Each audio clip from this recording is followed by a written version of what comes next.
BTS라는 탁월한 분명한 거는 컨텐츠가 무형제이기 때문에 분명 존재하고 있는 거죠. 자, 위대한 개미의 든든한 동반자 자이언트 TV. 오늘 윤지호 이베스트 투자증권 리서치 센터장님과 함께 21년도 투자 전략에 대해서 한번 알아보고 있습니다. 이제 21년은 이제 포스트 코로나 이야기를 할 수밖에 없는 상황인데 20년은 사실은 코로나로 시작해서 코로나로 끝난 한 해로 뭐 매달 매년이 거의 뭐 매분기가 예측 불허의 상황의 연속이었단 말이죠. 21년은 어느 정도 이제 포스트 코로나 시대를 어떻게 대비하느냐가 이제 관건이 된 시기인 것 같습니다. 자, 포스트 코로나 시대 어떻게 좀 전망을 하시나요? 포스트 코로나라고 했을 때 이제 백신이 개발되었기 때문에 우리가 굉장히 안도를 하고 있지만 백신이 개발되어도 우리가 어떤 코로나로 이전 생활로 돌아갈 수 있으라고는 다들 생각하고 있지 않죠. 왜냐하면 여행도 그만큼 자유롭게 갈 수가 없고 또 하나 이미 기업들도 여기 적응했거든요. 그러니까 기업들 입장에서는 목표라는 건 결국은 가장 효율적으로 이익을 창출하는 게 중요하다 본다면 일자리들이 변한 부분이 있고 또 하나 이제 중요한 게 코로나 때문에 어느 순간인가 이제 집단 면역이 어느 정도 형성된다. 그래서 좀 시장에서 기대했던 거는 미국은 한 여름쯤이면 가능할 거로 봤는데 그때도 안 되면 어떡하죠? 예를 들어서 최근에 보면은 여러 가지 그 백신이 나왔음에도 불구하고 뭔가 더 악화되는 나라도 있고 변종 코로나도 나오고 있고 어쩌면 저는 여기서 합리적인 방법은 코로나와 함께 가는 세상을 그냥 시나리오에 넣고서 시장을 접근하는 과거보다 위험 많이 줄겠죠.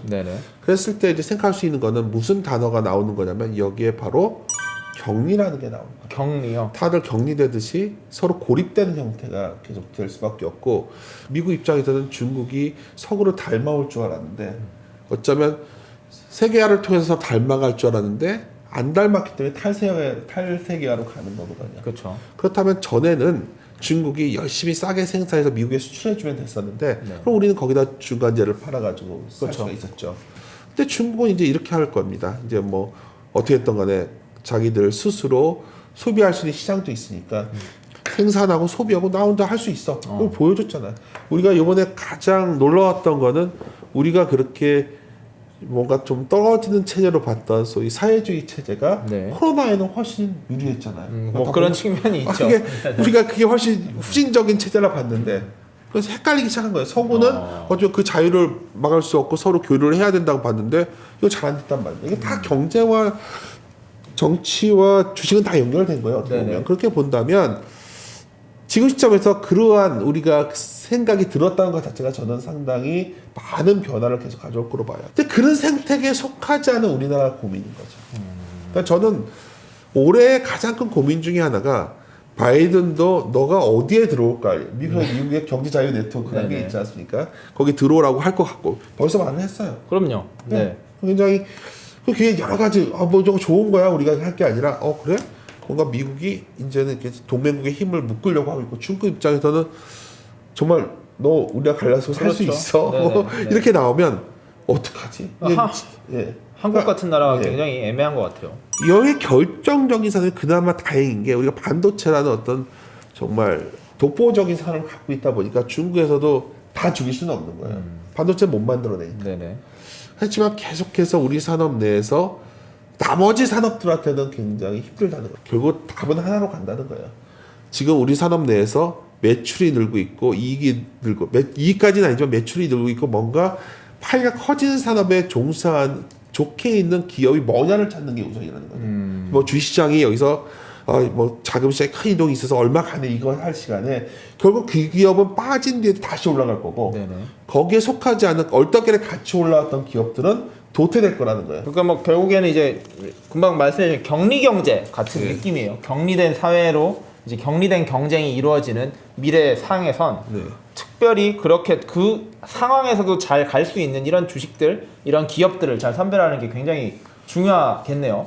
저는 여전히 그나마 한국이 글로벌 경쟁력을 갖고 있는 산업이 뭘까에 하다 보면 별게 몇 개 없어요 저희가. 그렇죠. IT 하드웨어가 있고 또 뭐 자동차와 그거는 소위 배터리가 있고요. 그리고 헬스케어, 바이오 정도는 넣을 수 있을까요? 그렇죠. 뭐 우리가 다 나이가 많이 드니까 그것도 들 수 있고 또 하나 들 수 있는 거는 컨텐츠가 좀 BTS라는 탁월한 왜 이렇게 좋아하는지 헷갈릴 때도 많은데 저희 에너지 중에 아미들이 몇 명 있어서 물어본 적도 있어요. 근데 분명한 거는 글로벌 경쟁력이 분명히 존재하고 있는 그런 소위 컨텐츠가 무형제이기 때문에 물론 지금의 격리된 사회 속에서 분명히 더 유행하지 않겠습니까? 네. 저는 저 자신도 TV를 보는 기보다는 넷플릭스 뭐 나오면 다 보고 네네. 이런 세상이 우리의 앞에 미래가 아닐까 싶은 거예요. 그러니까 제가 드리고 싶은 말씀은 앞으로 좋은 기업은 결국 산업이 커지고 있고 그 산업을 집중해야 되는데 그게 한국에 그나마 있기 때문에 그쪽 산업에서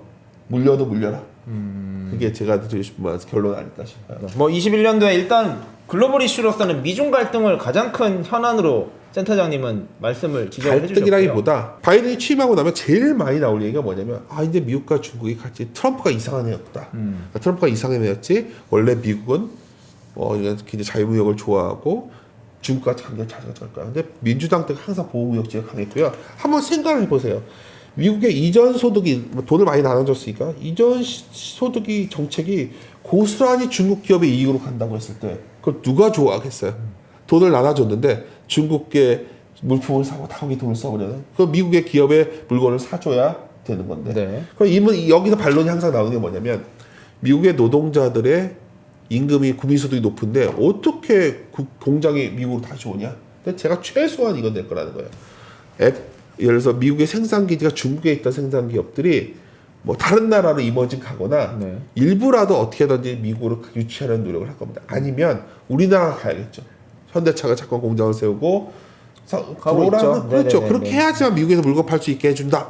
그럼 고용이 창출되는 거거든요. 그러니까 그런 비싼 노동을 써서라도 해야 되는 구조로 밀어붙일 수밖에 없는 게 제가 봤을 때 코로나 이전과 이후가 우리 삶도 변화시켰고 경제도 변화시켰고 사회의 어떤 구조도 변화시켰고 기준도 변화시킨 거죠. 존 내시의 영화를 다룬 게 있었잖아요. 뷰티풀 마인드라고. 뷰티풀 마인드. 거기에 어떤 바에서 여성이 들어왔을 때 제인의 딜레마, 프린스의 딜레마라는 게임 얘기가 나오는 거예요. 그러니까 서로 어쩌면 할 수 없는 선택이 서로 협조가 안 되는 거죠. 네. 협조가 되려면 다음에 나왔던 게임이나 아우마이나 이런 사람들의 이론은 뭐냐면 서로 신뢰가 있을 때만 협조가 되는 거예요.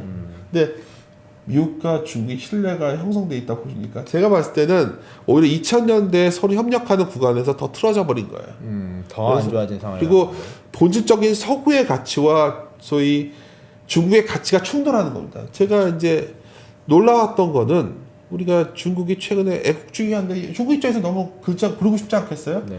제가 봤을 때는 우리나라가 만약에 부산을 뺏겼어요. 네. 근데 외세에 의해서 어느 날 부산을 찾게 되면 중국화 자기 나라화 시키고 싶을 거 아니에요? 그리고 말씀하자면 미중 갈등의 문제는 어떤 헤게모니 싸움이 돼버린 거예요. 어느 나라와도 다른. 그래서 저는 이 문제가 대통령이 바뀌었다고 해결됐을 문제가 아니라는 건데 거죠. 시장에서는 이 문제를 바이든은 좋은 사람이고 트럼프는 이상한 사람 이 논리로 접근할 수 없고 둘 다 똑같이 미국의 대통령이다. 그리고 그러면 미중의 이런 헤게모니 싸움 외엔 또 21년도에 좀 봐야 되는 글로벌 변수 뭐가 있을까요? 간단하게 좀 정리해 주실 수 있으실까요? 간단하게 말씀하면 인플레이션 기대. 인플레이션. 네. 인플레이션 기대에 그럼 뭘 봐야 될까요? 왜 인플레이션이 안 생기냐? 달러가 약하기 때문이에요. 달러가 약해졌기 때문에 달러가 강해지면 모든 게 바뀝니다. 왜 그렇게 될까요? 지금 만약 이렇게 모든 자산 가격만 인플레이션이 오면 이게 코스트를 연결하는 거예요. 예를 들어서 상품 가격, 최근에 곡물 가격 같은 게 많이 오른단 말이에요. 네네. 곡물 가격, 구리도 많이 올랐죠.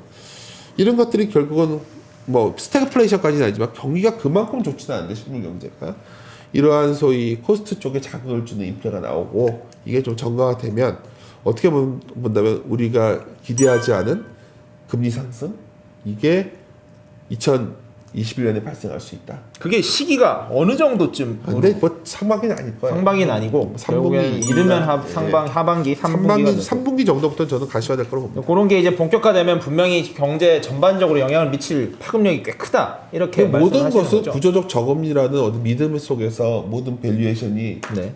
재평가되는 상황이니까. 근데 이 구조의 변화가 코스트를 다운시키기보다 코스트를 자꾸 올리는 거예요. 불평도 심하니까 세금도 많이 걸어야 되고 뭐 그건 다 알고 있지 않습니까? 그래서 이런 구조에서 본다면 마냥 우리가 주식시장의 상승이 마냥 올라갈 수 있을까?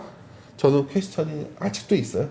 예. 맞습니다. 자, 오늘 이제 윤지호 이베스트 투자증권 센터장님을 모시고 한번 이 또 폭등 열차를 탄 새해 첫 게스트세요. 처음 나오셔가지고 이 시장에 대한 평가를 좀 해주셨는데 좀 소감 한마디 간단하게 해주실 수 있어요? 아까 말씀드렸지만은 그래도 가장 제가 처음에 스크랩하면서 시작했던 네네. 증권시장에 들어와서 매일경제신문 유튜브이기 때문에 더 저는 기쁘고요. 네. 제가 굉장히 좋아하는 사람 중에 하나가 하워드 막스인데 네. 시계추처럼 극단성도 왔다 갔다 한다는 거죠. 좋은 기회는 극단에 있을 때라는 거야. 극단에 가면 확신이 든다는 거죠. 그러니까 추락을 할 때는 폭락을 하면 더 확신 속에 더 끝날 것 같이 보이고 네. 올라갈 때 어떤 극단에 다가섰을 때의 특징은 끝없이 올라갈 거. 내가 이걸 막잘 못하면 영원히 기차 못할 것 같은 느낌. 네.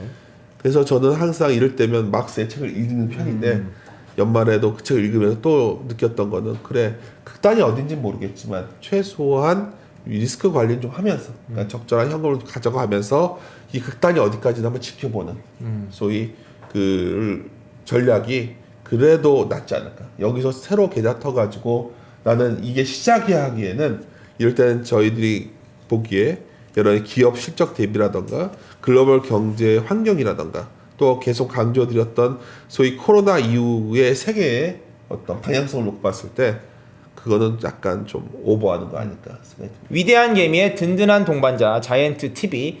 오늘은 윤지호 이베스트 투자증권 센터장님을 모시고 21년도 펀더멘탈과 유동성의 힘싸움 과연 어떻게 전개될 것인지 심도 깊게 한번 이야기를 나눠봤습니다. 그럼 다음에도 더욱 위대한 내용으로 찾아뵙도록 하겠습니다. 시청해주셔서 감사합니다. 감사합니다.